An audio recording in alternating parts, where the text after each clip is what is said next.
Welcome back to the David Pakman Show. I am Farron Cousins, sitting in for David Pakman. You can find me on YouTube at youtube.com/FarronBalanced and youtube.com/The Ring of Fire.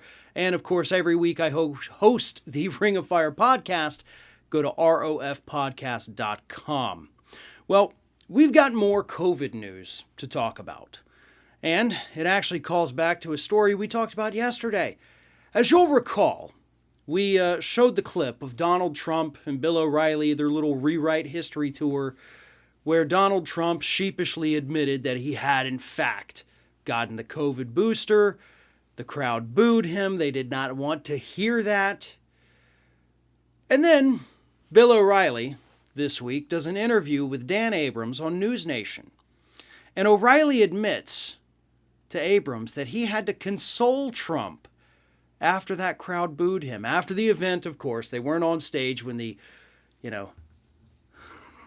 make him feel better part took place. So here's what O'Reilly said. I told him that today. He called me. He was hurt by their reaction. I said, this is good for you. This is good that people see another side of you, not a political side. You told the truth. You believe in the vax. Your administration did it.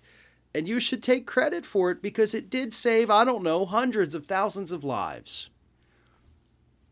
So I'm just picturing this scenario in my head, right?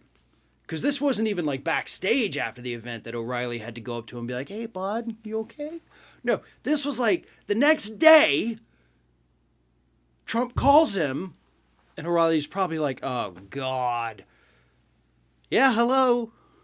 I'm still so sad. They were so mean to me. Yeah, bud, listen, hey, sometimes it's okay. Sometimes it happens. Now listen, as I said yesterday, I'm actually okay with Donald Trump claiming he created the vaccines, whatever it takes to get these people vaccinated at this point, right? But at the same time, you did this. I mean, you were the only one who didn't appear in that, PSA with some of the other former presidents who encouraged people to get vaccinated. You've openly expressed your disdain for wearing masks. Like, you're literally encouraging your followers to not protect themselves.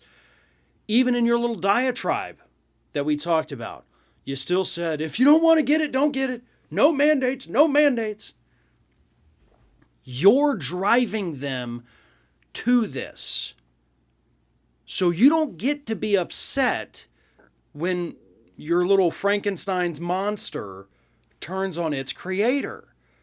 And that is exactly what happened here. The Q people out there, they're now confused and a little angry because they don't know how to feel about Trump because suddenly he's promoting the vaccine. So rest assured, we're going to end up with a new conspiracy theory in the next couple days as to why Trump really claimed to have been boosted. So I guarantee you that's on the horizon, so be on the lookout for that. But again, you made this possible by downplaying the pandemic, by suggesting it was overblown, by repeatedly telling us last year that, it's going to be gone soon, everything's going to be fine. And then, of course, not encouraging people to get vaccinated, hiding your own vaccination status from people. That drives them to these horrible, horrible decisions and, of course, contributed to their anti-vax ideology. Believe it or not, that was not even the weirdest thing that O'Reilly said during that interview with Dan Abrams. He goes on to say, I'm trying to tell President Trump, run on your record. He's going to run again, all right.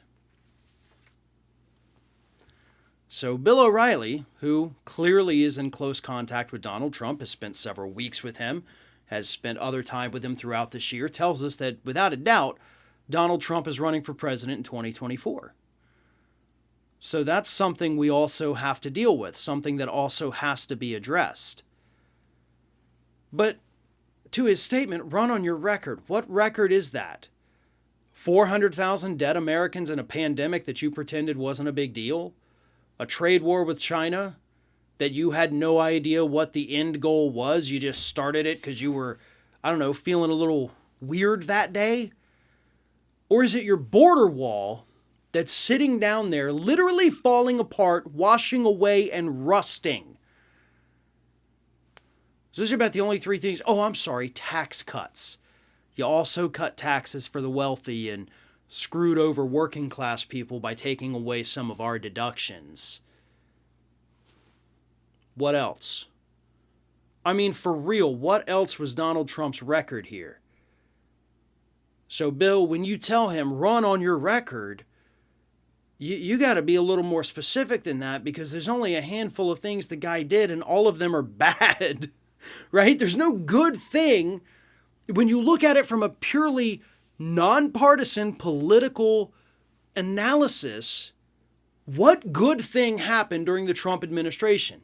Are there truly any people in this country who can look at that and say, oh, my life is better off today at the end of his administration than it was at the beginning? He did something that made me better. Of course, the top 10% of income earners, sure, they can say that 100%. But the rest of the country, no, we can't say that. There was either no change or it got worse. And of course, with the pandemic, it got worse for everybody except the billionaires. So I don't know that encouraging him to run on his record is the smartest thing. Unless, of course, you want him to lose, which I do. So yes, please run on your record and remind people how horrible those 4 years were. Now, some people are probably thinking, no, Farron, he did have an accomplishment. He packed the courts with Republican hacks. And I'm going to counter you on that and say that was not necessarily Trump. That was Mitch McConnell. That would have happened under any Republican president. Mitch McConnell would have made that happen. So no, I do not count that as a Trump thing. I count that as a McConnell thing.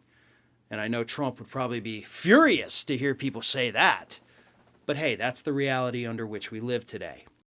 Your internet activity and data is being observed by a variety of parties. They're selling your information. They're deciding what you can access. Don't let it happen to you. I use Atlas VPN to keep my internet traffic private from ISPs, tech platforms, online marketers, even governments. And Atlas VPN keeps me protected against hackers, people eavesdropping on networks to steal your information. If I turn on Atlas VPN before logging into Netflix, Hulu, or Amazon, I can access streaming content from other countries. I can even watch stuff from Argentina, like soccer. I use Atlas VPN on all of my devices. You install it, you turn it on once, and then you just forget about it and enjoy your privacy. You can read online about why VPNs are so important to use every day. Really something you should have, and Atlas VPN is having a huge sale, giving you 86% off. Comes out to like $1.39 a month for a subscription, plus you'll get 3 months free. Just go to atlasv.pn/Pacman and use the code Pacman. The link is down below.